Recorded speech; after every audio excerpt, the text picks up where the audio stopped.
नमस्कार, आप देख रहे हैं आज तक। आपके साथ मैं हूं सईद अंसारी। स्वागत है आपका चुनाव आज तक में। बंगाल चुनाव में तीसरे चरण के चुनाव के लिए प्रचार बस अब से थोड़ी ही देर में थम जाएगा। आज हुगली में उत्तर प्रदेश के मुख्यमंत्री योगी आदित्यनाथ और बंगाल की मुख्यमंत्री ममता बनर्जी आमने सामने रहे। दोनों के बीच हिंदुत्व को लेकर जमकर घमासान हुआ है।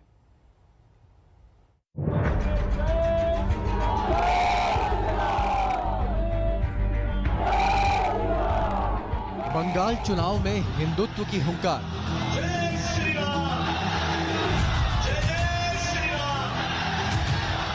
धर्म के सहारे चुनावी नैया होगी पार।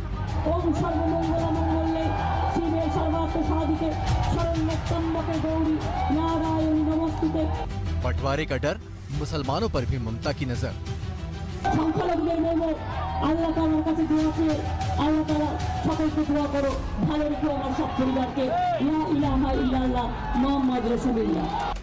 तीसरे दौर के चुनाव प्रचार का आखिरी दिन और सुबह से ही बंगाल की सड़कों पर संग्राम छिड़ गया।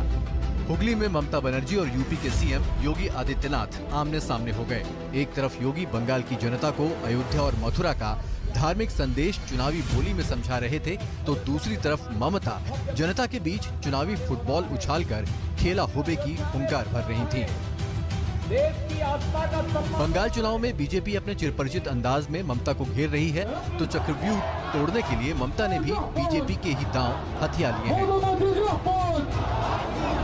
शुरुआत से ही बीजेपी ममता को हिंदुत्व की पिच पर खींचकर पटकनी देने की फिराक में है। ममता मजबूरन इस पिच पर आ तो गई, लेकिन उनका खेल देखकर ऐसा कहीं नहीं लगता कि वो इस खेल की कच्ची खिलाड़ी हैं। जो राम का विरोधी है, जो मां जानकी का विरोधी है, वह भले ही आपका कितना भी प्रिय क्यों न हो, उसको एक बैरी की तरह ही पूरी तरह त्याग देना चाहिए। কোনো হিন্দু মুসলমানের সাথে গন্ডগোলে যাবেন না, কোনো মুসলমান হিন্দুর সাথে গন্ডগোলে যাবেন না। আমাদের কালচার, হিন্দুর বাড়িতে বসে মুসলিমরা চা খায়, মুসলিমদের বাড়িতে বসে হিন্দুরা চা খায়। আমাদের কালচার, একসাথে দুর্গা পুজো করি, একসাথে কালী পুজো করি। बीजेपी की बिछाई बिसात पर खेल के दौरान ममता इस बात को लेकर भी सतर्क हैं कि कहीं उनका हिंदू प्रेम मुसलमान वोटरों को खफा न कर दे। लिहाजा वोट और सत्ता वापसी की उनकी ख्वाहिशों की अर्जी ईश्वर के साथ साथ अल्लाह के दरबार में भी बराबर लगती है। সবাই মিলে থাকাটা, হিন্দু মুসলিম শিখ ইসাই आपस में रहना भाई भाई। आज की ईस्टर संडे আছে। हिंदू मुसलमान के साथ बंगाल में बाहरी और गुंडों को लेकर भी जबरदस्त जुबानी जंग चल रही है। ममता लगातार बीजेपी पर बाहर से गुंडों को लाने का आरोप मढ़ रही हैं, तो बंगाल पहुंचे योगी ने ममता राज की गुंडागर्दी का यूपी मॉडल से इलाज करने का ऐलान कर दिया। इस गुंडागर्दी को समाप्त करने के लिए मात्र 28 दिन बाकी हैं और 28 दिन के बाद टीएमसी के गुंडों को जहां पहुंचना होगा वहां पहुंचाने का कार्य किया जाएगा। লোকেরা সারা নন্দীগ্রাম নয়, সারা বাংলায় গুন্ডামি করে বেড়াচ্ছে, সন্ত্রাস করে বেড়াচ্ছে। এমনকি আমার কাছে খবর আছে, নিজের একটা মেয়েকে নিজেরা খুন করবে, করে বলবে তৃণমূল করেছে, বলে দাঙ্গা লাগিয়ে দেওয়ার চেষ্টাও করবে। এই প্ল্যানে ওদের আছে। बीजेपी और टीएमसी के घमासान में आज रेफरी यानी चुनाव आयोग की भी एंट्री हुई। नंदीग्राम में वोटिंग के दिन ममता ने अर्धसैनिक बलों पर आरोप लगाए थे, जिन्हें आज चुनाव आयोग ने खारिज कर दिया। आयोग ने जवाबी चिट्ठी में कहा कि मतदान में कोई गड़बड़ी नहीं हुई। अर्धसैनिक बल के जवान ड्यूटी के दौरान बूथ के अंदर नहीं गए। जवानों ने किसी मतदाता को बूथ के अंदर जाने से नहीं रोका। बंगाल का चुनावी दंगल अभी लंबा चलना है, लिहाजा आरोपों और खुलासों का भी लंबा दौर चलेगा। आज तक ब्यूरो। बंगाल में उगाही और सिंडिकेट वाले कथित ऑडियो टेप को लेकर भी घमासान काफी तेज है। बीजेपी ने ममता बनर्जी के भतीजे अभिषेक बनर्जी के साथ साथ ममता के manager, election manager Prashant Kishor तक की जांच की मांग कर दी। सिंडिकेट वाले कमाते हैं और जो पॉलिटिकल बॉसेस है अपना अंडरस्टैंडिंग रखा कि ममता बनर्जी एक इतना बड़ा लाइन खींचती है ऊपर जाने की, अभिषेक बनर्जी इतना बड़ा लाइन नीचे खींच देता है। बंगाल में सिंडिकेट का ऑडियो सबूत। कितना मोटा मोटी कितना वहां तक पहुंच जाता था, उस तक कितना पहुंच जाता था अभिषेक तक? लास्ट 2 साल 2.5 साल 35 कुछ लग रहा उस तक पहुंच जाता था हर दिन। बंगाल में ममता सरकार पर सिंडिकेट और कटमनी का आरोप लगाने वाले बीजेपी के हाथ जैसे अलादीन का चिराग लग गया हो। चुनावी दौर में 2 लोगों की फोन पर बातचीत का एक ऑडियो सामने आया है, जिसमें ममता, अभिषेक, सिंडिकेट जैसे भारी भरकम नाम लिए जा रहे हैं।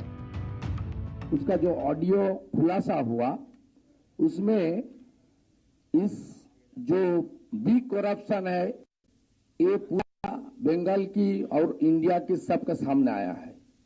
ये पिछले 10 साल से 10 साल में सबसे बढ़िया करप्शन है, स्कैम है।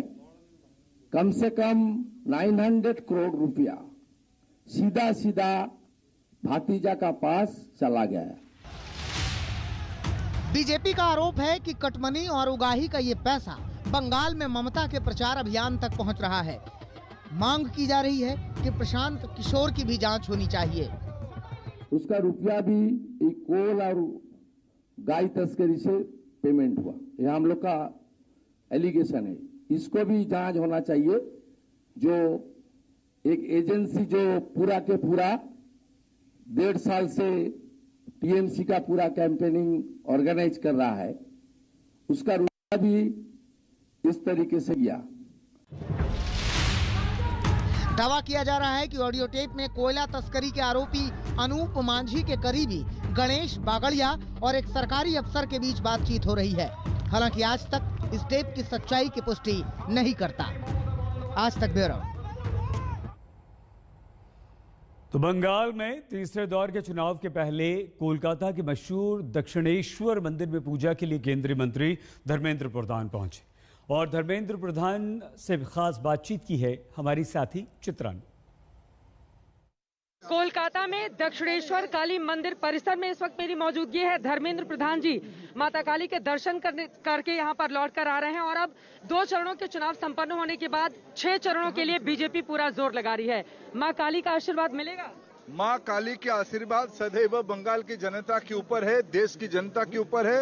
असल परिवर्तन होगा, सोनार बंगाल होगा। प्रधानमंत्री जी की डबल इंजन वाला थ्योरी चल चुका है और अगले 6वां चरण तक ये चलेगा। 2 मई को कमल खिलेगा, ये निश्चित है। 2 चरण के इलेक्शन के बाद बीजेपी अपने आप को कहां देख रही है? हम पूरा का पूरा सीट जीत रहे हैं। हमारी प्रतिपक्ष घबरा गया है, बड़े फ्रस्ट्रेटेड है, गाली गलौज पे उतर के आ रहे हैं, अल्पसंख्यक बात पे चढ़ चुके हैं। आप लोगों ने एक ऑडियो टेप भी जारी किया अभिषेक बनर्जी, जिसको लेकर बार बार बीजेपी निशाना साध रही है। कटमनी को लेकर अभिषेक बनर्जी, ममता बनर्जी और पूरी टीएमसी। देखिए, ममता दीदी की भाईपो अभिषेक बनर्जी बंगाल की हितों को अनदेखा कर रही है। वो बंगाल की युवाओं की अधिकार को छीन के उनकी अधिकार के पैसे को तोलाबाजी करके अपनी जेब में भर रही है। जेल जाना तय है। एक चीज और बताइए, यहाँ पर चूंकि माता काली के मंदिर परिसर में इस वक्त मेरी मौजूदगी है, दीदी जब चंडी पाठ करती हैं तो बीजेपी नेताओं को बहुत दुख होने लगता है। आप लोग खुद मंदिर मंदिर दर्शन करके एक बड़ा मैसेज देने की कोशिश कर रहे हैं ना बंगाल की जनता। चित्रा जी, हम तो किसी की कोई भी अपने आत्मा को संतोष देने के लिए चंडी पाठ करे, सरस्वती वंदना करे, माँ के शरण में आए, कोई आपत्ति नहीं है। लेकिन एक मूल विषय है, किसने जय श्री राम नारा को गाली कहा था? जब नेताजी की जन्म जयंती के अवसर पे जनता ने जय श्री राम की नारा पे ग्रीटिंग किया मुख्यमंत्री जी को प्रधानमंत्री की उपस्थिति में, ममता जी ने कहा ये हमको अपमानित कर रहे हो, बेइज्जत कर रहे हो। रामकृष्ण जी की जन्मभूमि पे, जिसमें तो आज सौभाग्यशाली हूं, मैं आया हूं दक्षिणेश्वर काली मां का आशीर्वाद लेने। यही संतों के नाम राम और कृष्ण दोनों है। ऐसे नामों को आप गाली मानते हो और आप ये कहते हो हमको सिर्फ मुसलमानों की वोट चाहिए।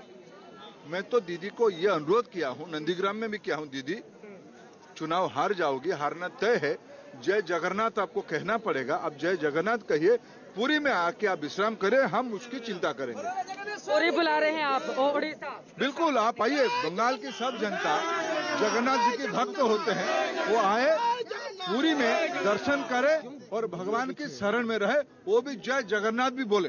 धर्मेंद्र प्रधान जी की नजर चूंकि उड़ीसा पर भी है, एक आखिरी सवाल, आखिरी ये 6 चरणों के चुनाव के लिए कौन से वो बड़े मुद्दे हैं जिनको लेकर बीजेपी लोगों के बीच जा रही है? देखिए, विकास ही प्रमुख मुद्दा है, डबल इंजन ही प्रमुख मुद्दा है, सोनार बंगाल ही प्रमुख मुद्दा है। जो बंगाल देश को नेतृत्व कभी करता था, जो बंगाल देश की अर्थनीति का केंद्र स्थल था, वो बंगाल की बदहाली, 34 साल की लेफ्टिस्ट गवर्नमेंट, बाद में पिछले 10 साल की ममता जी की गुंडा राज, ये दोनों ने विकास को पटरी से उतार दिया है। हमारी प्रमुख मुद्दा है सबके साथ, सबके विकास, सबकी विश्वास, डबल इंजन। चलिए, बहुत शुक्रिया धर्मेंद्र प्रधान जी। इनका कहना है कि सबका साथ सबका विकास, लेकिन क्या इसमें बीजेपी बंगाल में कमल खिला पाएगी, अपने आप में बड़ा सवाल है। एक बहुत छोटा सा ब्रेक, आप देखते रहिए आज तक। नमस्कार, मैं हूं अंजना ओम कश्यप। हमें उम्मीद है ये वीडियो आपको पसंद आया होगा। लेटेस्ट खबरों के लिए यूं ही देखते रहिए आज तक, और इस वीडियो के पसंद आने पर लाइक, शेयर एंड सब्सक्राइब करना ना भूलें।